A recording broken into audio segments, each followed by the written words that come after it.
Welcome to the Waiver Wire edition of the Half Point Per Podcast. I'm your host, Evan Riggs, joined as always on this Waiver Wire video by my good friend and co-host, Dalton Willie. And Dalton, let's jump right into it. It is not the most exciting week of waivers by any stretch of the imagination, but we did what we could. We hunted, we scoured, and we found a couple of interesting names for you guys to keep an eye on as you think about waivers in the coming days. And just to give us a timestamp, we are recording this during halftime of the Bills Titans game. So if anything happens beyond that point, we will talk about it on the podcast because it will not be in this video. Anything relevant to waivers, that is. First, I thought it'd be useful just to give a couple of shallow league names. I know we gave one last week. The best ones are all shallow league names this week, without a doubt. Got Garrett Wilson, who went absolutely crazy for the Jets this week. Raheem Mostert, who out of nowhere is 80% of the snaps on the team on the Dolphins at running back this week, and it maybe would have been higher if they weren't behind by 1,000,000 points in the second half. And then probably even more shallow, Chris Olave, about 300 air yards in week 2. You would think that's going. He was close to catching another bomb or two. You would think that's going to produce a big day at some point. Dalton, any of those guys stick out to you, or any quick thoughts on those three? I mean, I would grab Mostert as soon as I can. I was obviously big on Chase Edmonds before this, but week 1, his production was not there, and the snaps were. And when the snaps just flipped entirely, and we talked about it before, it does seem like Mostert fits that McDaniel style offense. He's fast. He ran the most routes of his career. So it's definitely something you want to invest in. And he's a guy where I feel like if I get him off waivers and he has another good week next week, then you can trade him pretty quickly before he gets there. Injured. Before he gets there. Exactly. Absolutely. And it would be easy to just kind of say, oh, it's a one-off if it were a 50-50. But this was like 80-20. This was workhorse stuff from Raheem Mostert. And he didn't play great, but it was like 11 carries. And he was in the 50s for yardage and then 3 catches for 28 yards. Like, pretty good. You take that if you're the head coach from your running back. So I don't know what it's going to look like next week, but yeah, he's definitely a guy worth adding at a position that we are always looking for talent, obviously, on our fantasy rosters. And that's where we're looking with number 5 here. We're looking to get a guy early so you can get him for free or very cheap, and Brian Robinson. Everybody knows at this point what happened with Robinson before the season. I don't think we really have any clearer picture when he'll be back, but we're through 2 weeks now. So we're at least 2 weeks closer. We're going to get to the point where he's going to start costing more money on waivers as time goes on. If you have a flexible roster spot, I think this is a good stash at this point.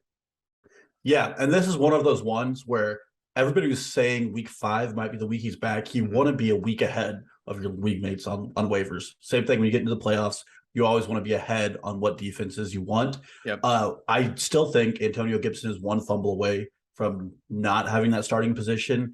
It's pretty clear to me that the goal line rushes he had last week, they were less than ideal. It took him 3 times on the 1-yard line to get in last week. It's not what Washington wants. I still think Robinson has that bruiser role. And if he, lives up to our preseason expectations here, and this Washington offense keeps thriving because their defense is so terrible, then there's a lot of profit you can have all of a sudden off of Brian Robinson, in my opinion. Yep. I agree. It's not too often that you can pick up a guy and stash and potentially get, I don't know, a top 36 running back the second half of the season. That may not sound like a lot, but for literally free, that could be incredibly valuable for your fantasy football team. And then we'll look to his teammate at number 4 at tight end, Logan Thomas, longtime darling of certain members of this podcast. Like always with Logan Thomas, Dalton, the underlying statistics were there in week 1. The snap percentage was good coming off of the ACL. We didn't even think he was going to play, and then the guy plays over half the snaps, runs a lot of routes, even gets a handful of targets. And then he does the exact same thing last week, except he converted a touchdown, and that makes his day, makes him a top 12 caliber tight end. And I just really think I never quite understood the Logan Thomas price before the season. I thought he was being drafted like he was going to miss a month, and turns out he missed no time. it seemed like he was going to miss maybe a week or two. I just think if he's healthy, he's going to be around 40 yards every week, which is what he's been through 2 weeks. And then you just hope there's a touchdown there, which is really all you can do for a majority of tight ends, frankly. Well, we know Carson Wentz is a quarterback who loves to target his tight ends. He did it in Philadelphia. He tried to do it last year in Indianapolis. Unfortunately, the 3 tight ends they had there just weren't the greatest. So it was a lot of spread out production. And I feel like we're going to start calling this the Washington football team waiver wire show. Yeah. This is the 3rd Washington football team player that's made the waiver wires. And we could have easily had Curtis Samuel last week, and he's too high of a roster percentage to have him on this week. But if he's out there, go grab him. Apparently, the answer is just every Washington receiver every week, at least through 2 weeks. Yeah, De'Ami Brown next week is my call. But yeah, I love it. And again, you want to stream tight end. The top 6 tight ends in the NFL right now for fantasy points are guys who are like in the 20s in draft position. Mm-hmm. So you want to stream it as much as possible. He has the usage, and I think that he's in a good environment where he's going to get a lot of linebacker coverage because they do have very good wide receivers on the outside and inside. Mm-hmm. Absolutely. And Logan Thomas has, for the last couple of years, always been a guy that's got a lot of routes, a lot of targets. Even with those other receivers there, he has still been able to carve out a handful of targets so far. I really don't see that changing without, obviously, injury.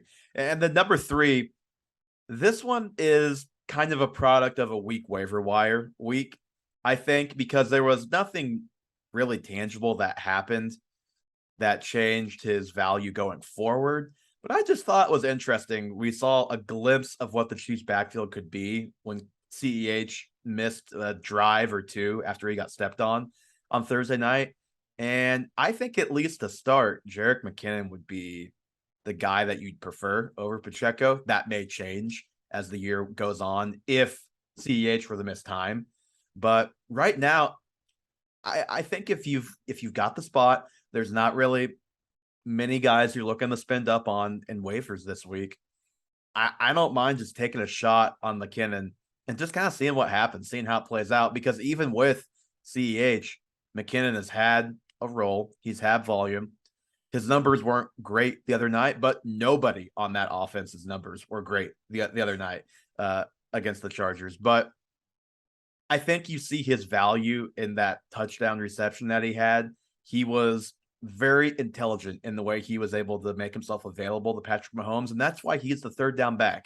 And then on the other touchdown pass Mahomes had, where he stepped up in the pocket, who picked up the blitzer on that play? That was McKinnon, who stood up the blitzer and let Mahomes have that kind of time. I just think this is a decent shot in a pretty poor waiver week. What about you? Yeah, well, and I agree for a couple of reasons. This percentage is a little deflated, but CH has only played 38% of this team snaps. I think it's probably somewhere around 45% if you were giving him a full game against Arizona and a full game against the Chargers, which he didn't play because of injury and because of a blowout. But the other half of that has been Jerick McKinnon in tight situations. Last season, Jerick McKinnon was the best running back on this roster for the playoff run the Chiefs had. He is incredibly electric.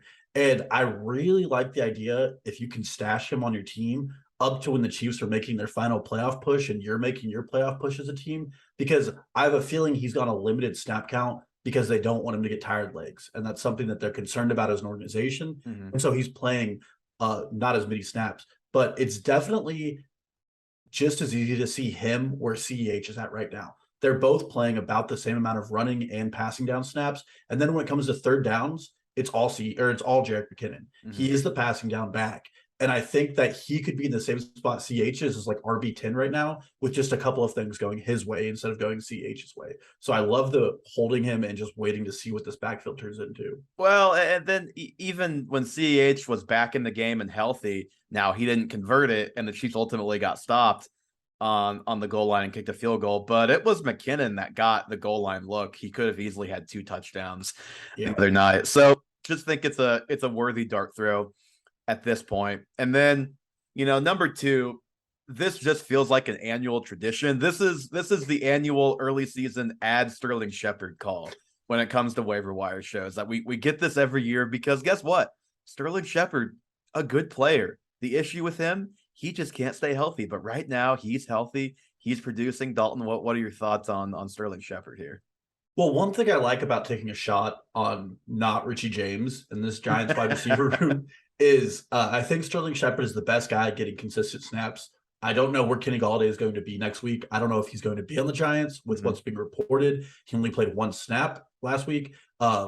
We still can't trust Kadarius Toney's workload. Rondell Robinson is definitely injured, and I don't know when we're going to see him. Sterling Shepard is the slot guy. This Giants team has played really tight and close games that I don't think they're supposed to be in. And eventually they're going to have to start airing the ball out because they're not good enough to stay in contests against better teams than them. And when that happens, they're going to pass a lot more. And I love the idea of getting Sterling Shepard or easy slot work for Daniel Jones. He's not been effective anywhere else. Brian Dabble's going to make him throw it short because he can't hold the ball for too long in his hands. It's going to be one of those weeks where you're going to get like a 10 for 90 and a touchdown out of Sterling Shepard in a game that you don't want to watch.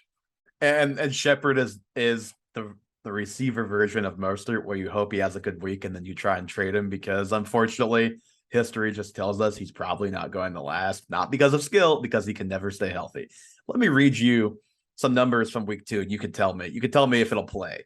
91% route participation, 32% target share, and 44% of his team's air yards. That was Sterling Shepard in week 2. He's involved, he's healthy for now, and he's just a good player. He's been a good player the entire time he's been in the NFL.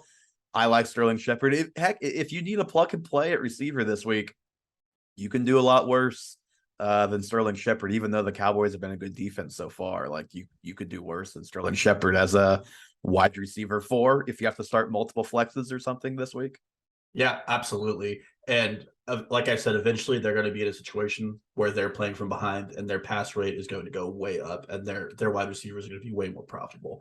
And Richie James sucks. So it's a two-parter. And number 1, so I feel like we have to talk about 2 guys at number 1 because that's the nature of the situation right now. And again, recording this on Monday, we don't know James Conner's status. So for now, we are choosing Eno Benjamin out of this Arizona backfield at number 1. I liked him coming out of college. A lot of the Spark draft people thought that his drop in the draft was a combination of injury stuff and COVID stuff that made medicals and seeing teams in person complicated. So I think he's always been a little bit better than his pedigree would indicate. And he's looked good the first 2 weeks when he's gotten an opportunity. Obviously, James Conner goes down. He misses the rest of the game the other day against Vegas. The concern, of course, is it's 5 carries and 4 targets for Eno Benjamin and 8 carries and a couple targets for Darrell Williams. But the reason I think to have Eno Benjamin 1 and Darrell Williams as probably number 6 on the waiver show, if we did down to 6, is that we don't know if James Conner is playing this weekend or not yet. I think Eno is relevant no matter what. Darrell Williams is not relevant if James Conner is back. But Dalton, I'm curious on your thoughts on the backfield and then just Eno Benjamin, what you've seen out of him and maybe what kind of upside he would have if Conner were to miss this week. Yeah, well, first thing just to note is this is one of those backfields you want to handcuff in. It's James Conner. Mm-hmm. We know his injury history. We know that sometimes he's had nagging injuries that have kept him out of games. So this is one of those reasons you stash handcuffs. I agree with you. Eno Benjamin's the stash.